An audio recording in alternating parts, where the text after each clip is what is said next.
We talking about practice. Practice, man.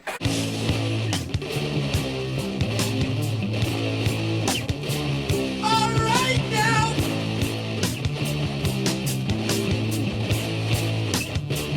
Won't you listen? Hello, friends. I'm joining you from day one of the lockdown here. And like a lot of other people, I'm trying to figure out how not to lose my mind. I think we as artists probably have a lot of projects that have been maybe literally sitting on the shelf in manila envelopes, waiting for us to have more time. Now we have more time. And if the world is coming to an end, at the very least, now would be a great time to write your memoirs.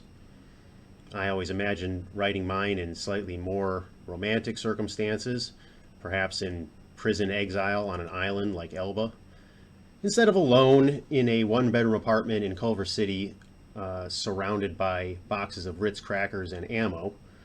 But it is what it is. And I do have many, many comic books and art reference materials that I've collected over the years that I'd like to use in the work that I'm doing and share with you, at least before the fire. So today, I thought I would start with some materials that I've been looking at and some drawing that I've been doing lately, and it all falls under the name of inking slick, and particularly the New York slick style of inking from the 30s and 40s. And we're going to look at some comics, some Modesty Blaise, some Alex Raymond, and some Wally Wood, and some of the work that I'm doing in my own personal projects. So We talking about practice. Practice, man. okay, this is day one of a new setup, so things may be a bit disjointed and we might start and stop a little bit, but I'm going to try to edit everything together at the end and make it flow. Our agenda is we're going to look at some of the great inkers of the past. I'm looking over here to the document window. We're going to look at some of the great inkers of the past. I'm going to intro the Hunt 102 Crow Quill nib. I'm going to show you some of my attempts at inking, and then most importantly, we're going to do a live demo.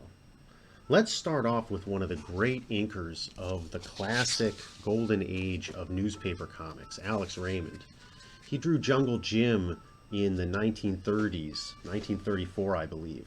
And what made it really remarkable was the heavy use of blacks and the drama that he was able to impose into every panel, and the almost photographic effects he was able to achieve with particularly background characters we can see here.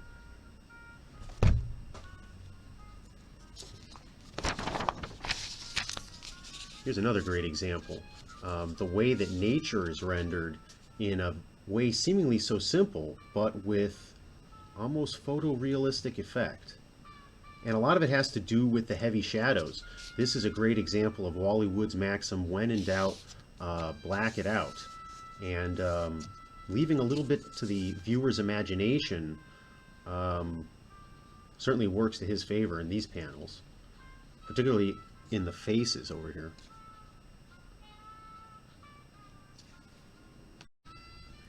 You can't talk about the New York slick style without mentioning Dan Barry and his work on Flash Gordon in the early 1950s. This is really the apex of perfect photorealistic inking.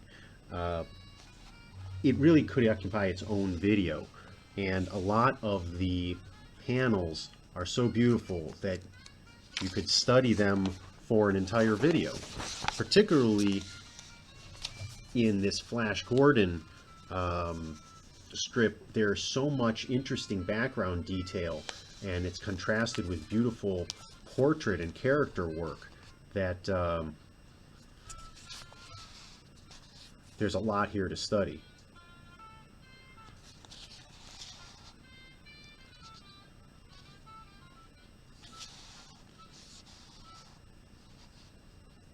One of the things that makes Dan Barry's work so remarkable is how brave he is in applying shadows directly to the face. It's not just that he draws beautiful portraits, but he isn't afraid to take a black brush and black half of it out to add more depth and really define the planes.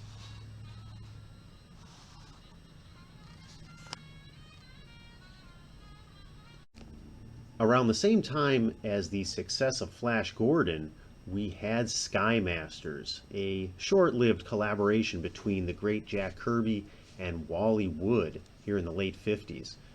Here we combine Kirby's outstanding storytelling and world-building abilities with Wally Wood's draftsmanship.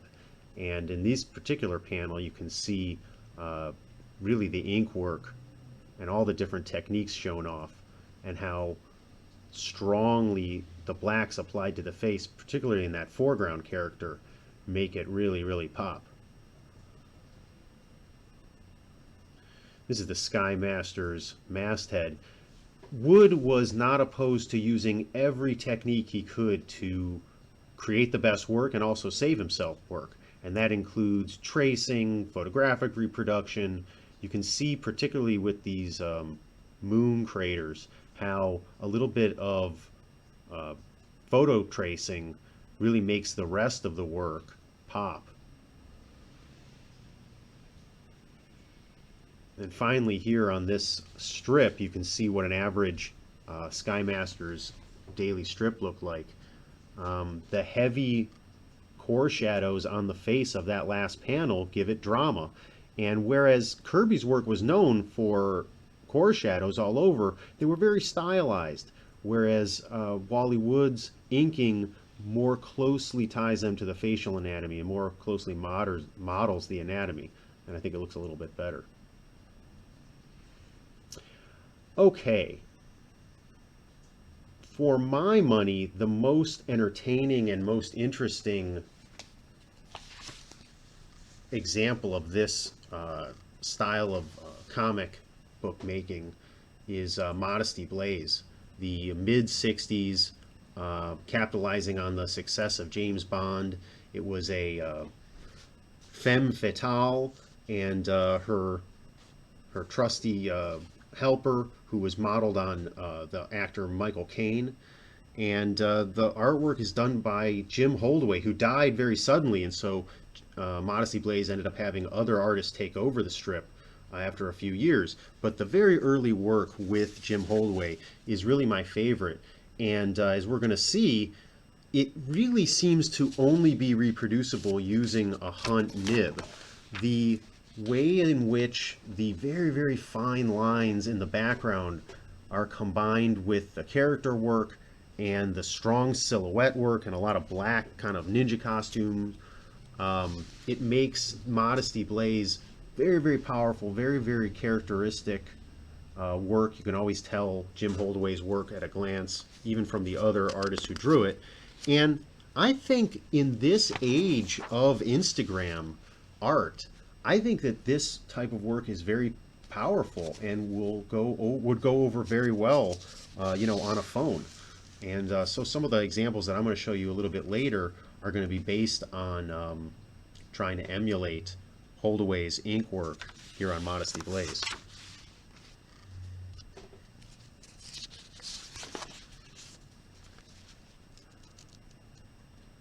I'm going to flip through some of the pages here. One of the things that makes a great Modesty Blaise panel is the way in which he renders like cars and how photorealistic this looks. And all it is really is putting a nice, well-proportioned outline on and then having the bravery to throw a core shadow in the middle. Outline, core shadow. But if you have the bravery to do it and your framework here is strong enough, your geometry is strong enough, you take advantage of happy accidents and good things seem to happen.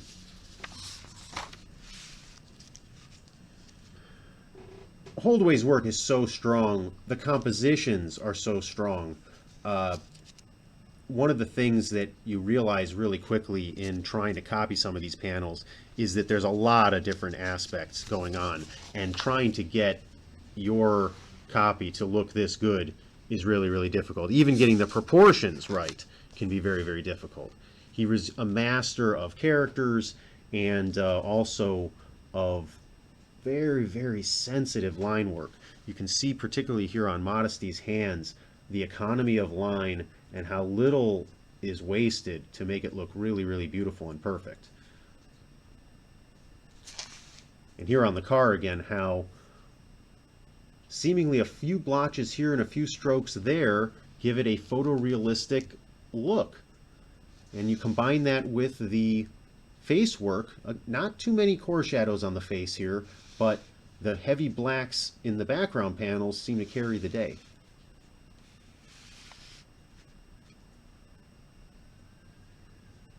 We're going to look at a lot of Modesty Blaise, and I'm going to try to emulate some of these panels a little bit later.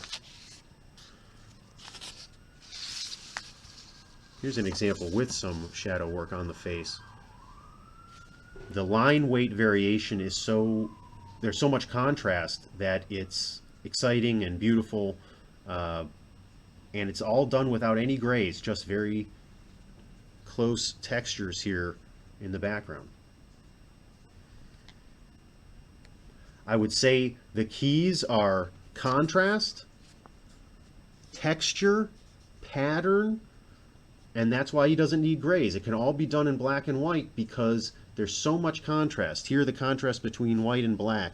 Here the contrast between shaky lines and black masses. Here the contrast between blank and pattern. The eye always has enough contrast to separate everything. And the very thin line work is an important component of that. I didn't realize that at first until I started trying to copy it. But the very thin line work is important. You can always get thicker, but once you're thick, you can't go thinner. And the idea of the heavy outline that so many of us are wed to, you find it breaks down here in an environment with a lot of heavy blacks. You can let the blacks do a lot of your outlining for you. And when you need to do an outline, you keep it light and tight. We talking about practice. Practice, man. Okay, if we're really going to be able to emulate the kind of beautiful penmanship that Holdaway is using in Modesty Blaise, we're going to have to learn how to use the Hunt 102. The Hunt 102 is actually just the name for this metal piece, the nib. The holder is just a crappy standard plastic sleeve, and I make my own little grip, but you could probably buy one at a children's art store or a Japanese market. They probably have pen holders. The point is that this primitive tool is probably unchanged for at least a couple hundred years. And what is going on here is a piece of metal like this with a very thin slit here and then a reservoir. This can either be a wedge, it can be a tip. You see different calligraphy pens use different tips, but let's imagine a wedge like that. The ink goes up here, and because of capillary action and cohesion, it sticks to the sides of the metal, and it fills up that reservoir. But not so much that when you press down on the thing, and the metal pieces, when you press down, when you press that way towards the paper, and the metal pieces come apart a little bit, that ink bleeds out and, you know, creates a line. And that's the principle behind the quill, and frankly, probably the same exact thing is at work in a feather pen, where there's a hollow feather stalk, and then, you know, the quill's over there, and then the ink kind of goes up there. So the way this works is very simple, but mastering it is takes, you know, a lifetime. And so what I'm going to try to do is look at some great panels from first Alex Raymond, try to emulate them, and you'll see how I drew them using the Hunt. You can see my primitive methods here. This is the top of a barbecued beef pint from the grocery store, and I just spill the ink here in a little blob, and you just have to dab the pen into it. That's really all that's required. And, you know, in order to put the line down, I have the pen positioned this way, not scoop up, for instance. Although that will create a very fine line, it carves up the paper pretty drastically. That's a whole nother topic, what kind of paper to use, and I'm still experimenting with the best types of paper. But one thing is for sure is that using a razor thin steel spike to draw will carve lines in your paper. So having a lighter touch benefits you to whatever extent possible here. Here I've got the pen very, very loaded up with ink. You can see it all down there in the reservoir.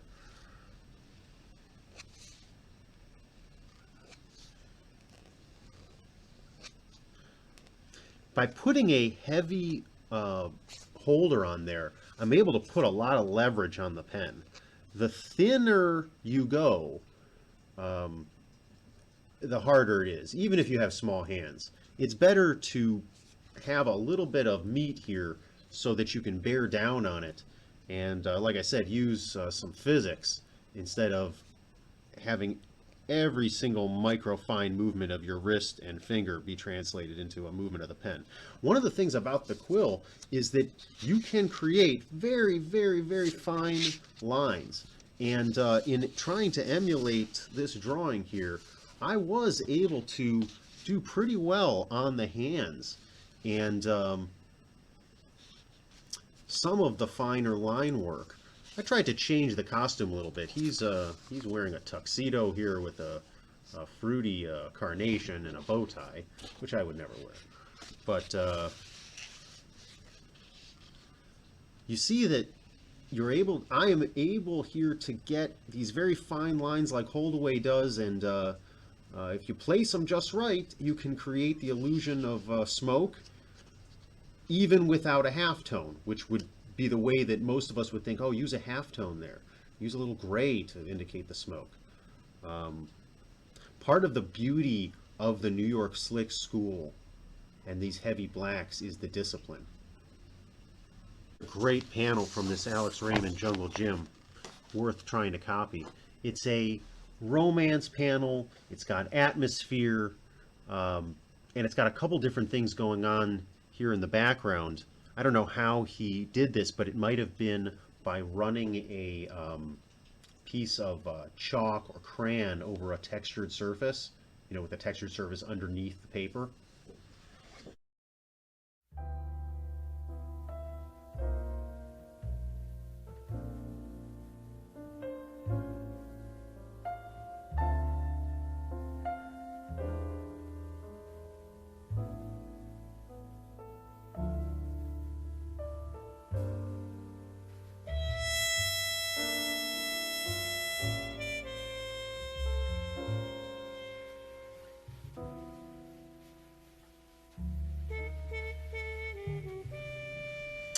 Okay, the rain is coming down hard, and I'm going to try to drown it out with some Miles Davis and do some drawing with the Crow Quill and try to copy and emulate some of these beautiful Alex Raymond panels. One thing to remember here, or a couple things to remember. One is that we're not trying to do an exact copy. I'm trying to think through to the decisions that the artist made and reproduce the panel for my own purposes. I'm using my own girl. I'm going to dress my own way. I want to be inspired. I'm drinking what I want to drink, and so is she. And it's a more contemporary table setting. Sadly, we live in an age of silly plastic menu holders and not elegant flowers. But if you want to make it look contemporary, you have to make it look contemporary. The thing we're trying to do is copy the techniques, particularly that in Modesty Blaise, these thin lines and abstract backgrounds that give you a chance of indicating background stuff without actually doing it in a way that sometimes, if you get a happy accident, looks pretty realistic. And also learn from what they're doing. Learn from what the original artist does on the faces, in the folds, and apply it as best I can to what I'm doing. And again, to do it, we're going to use the hunt.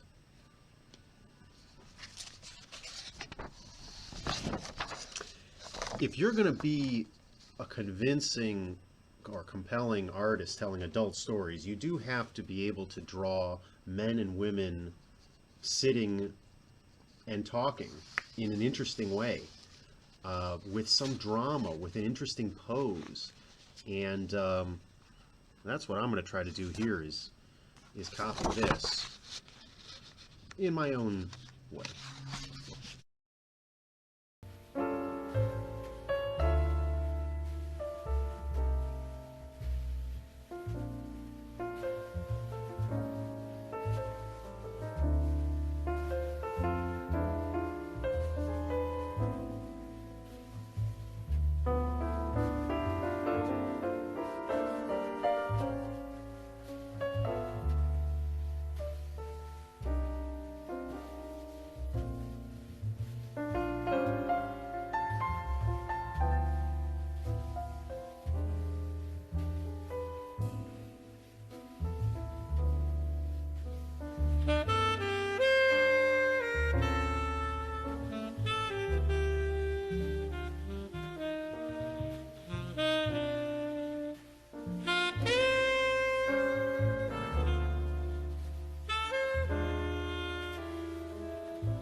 Okay, we had some successes here and some areas that were not as good. I really struggled in particular with this area down here. I really wasn't able to emulate the technique. It may be that he used a different type of pen, but the crow quill was not able to give me that expression. And you can see I dragged it out, and there on the pants side of the guy. Instead of using a silhouette, I tried to give a little bit of indication of light source, because otherwise it just seemed like too much of a empty black mass there. See how nice that is? And I really was dithering and didn't get it. Another place I didn't get anything good going is this guy. Look how nice this is. This is an area of anatomy that we have to learn. I always abbreviate it as the SCM, and as a result I have forgotten what the acronym stands for. The C is for clesiomastoid, and the M is for mastoid. It's the something clesiomastoid, and it's this area here. It's understanding the relationship between the neck and the head and the stalk and the shoulders. This is the collarbone from the other side. You know, we're looking from the back, but this is what it would be in there in the front. And understanding the precise head tilt in a way that I didn't here, and maybe a little bit better here, how the head is really tilted forward here a little bit. And if you don't get that expression, you're not going to get this guy appearing to be hunched over. And in general, this is just a much better anatomy than I was able to achieve. On the plus side, some of this feathering looks okay. And I think I did a nice job with me. If the goal of this panel is to express me as being the bon vivant, it does a better job than here. Maybe it might be a good idea to go in with my Pro White and put a little highlight there on the eyeball. If this was a panel that I was really using, that would do. I like the way that the gal's hair turned out, and for that I'm using this pen, which once was available at many art stores. Who knows anymore? And mine is all dried up, so it's just a substitute for using a brush. But a brush and dry brush work is the best way to go. And I'm not using any kind of fancy ink. I'm using Higgins Black Magic. But when that runs out, I'll probably be using printer ink, which I've used a lot for many projects in caricature. Black inkjet printer ink. There are probably better artists for whom the choice of ink really matters, but my art's not really that great, so I use Jeep ink. We talking about practice. Practice, man. Okay, here's another great Alex Raymond panel from the Jungle Gym, and another great panel that even in the Instagram age, in the hands of a master, which I may not be, could make a very compelling story that people would enjoy. I think that this type of format, which is more graphic designy than a typical Instagram comic, but this is the direction that we should be going more towards if we're really going to make that medium work in comic form.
Here again, some successes, but a lot of struggles.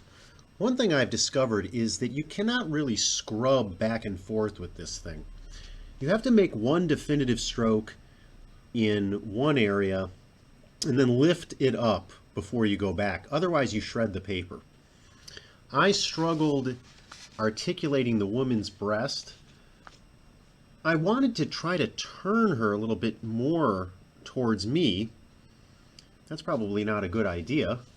In the original pose, the artist has her body facing this way and her head turning back this way.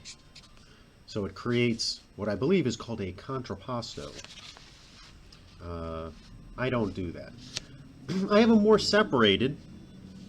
I threw this into shadow because I was panicking at the end when it started going wrong. My face is better than his because I'm more willing here to darken the well between the eyebrow and the bottom of the eye. And in a lot of great art, comic book art, that is exactly how it's portrayed, particularly at a distance.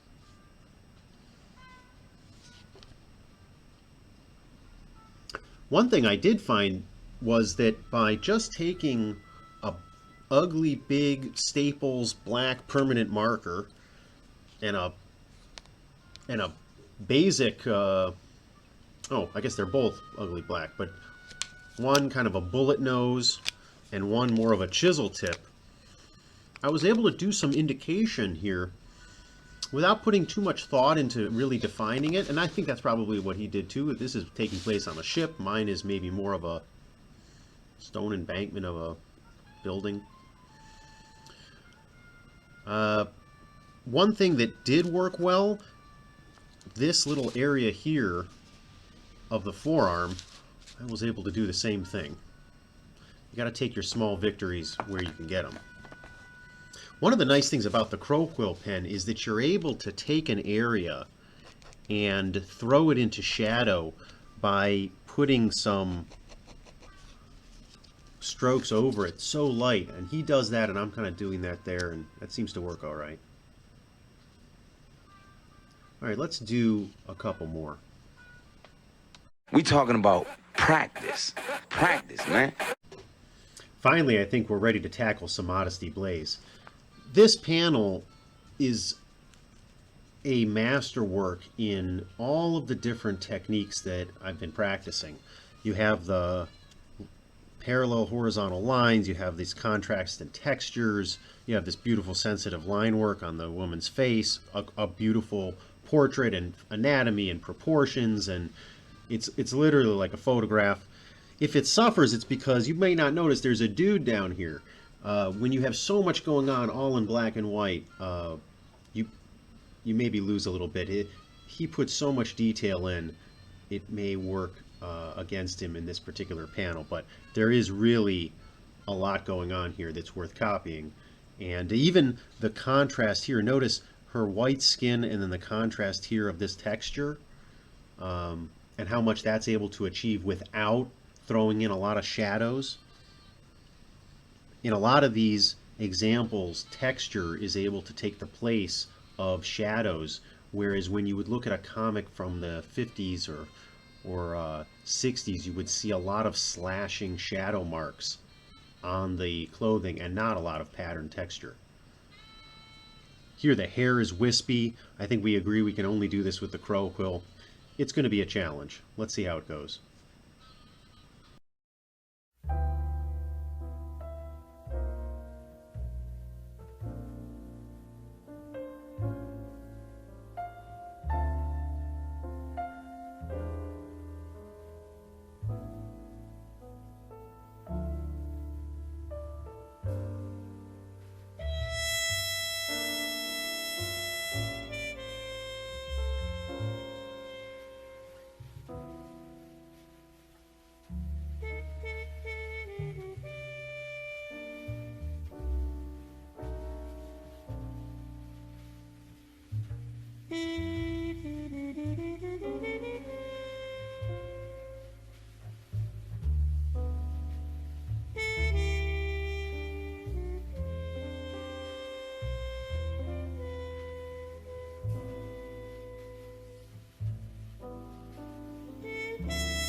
Okay, there were some successes here and a lot of failures.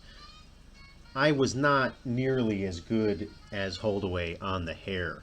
He's not great with hair, but his hair is wispy and playful, and mine is kind of chunky and very fake looking. Mine looks like an anime character, spiky hair at the end of a long night of clubbing when the gel fails, and his is much more wispy. And I think if you have real command over the quill, you can achieve a wispiness like this without putting a ton of thought into the individual pieces, and it all comes together.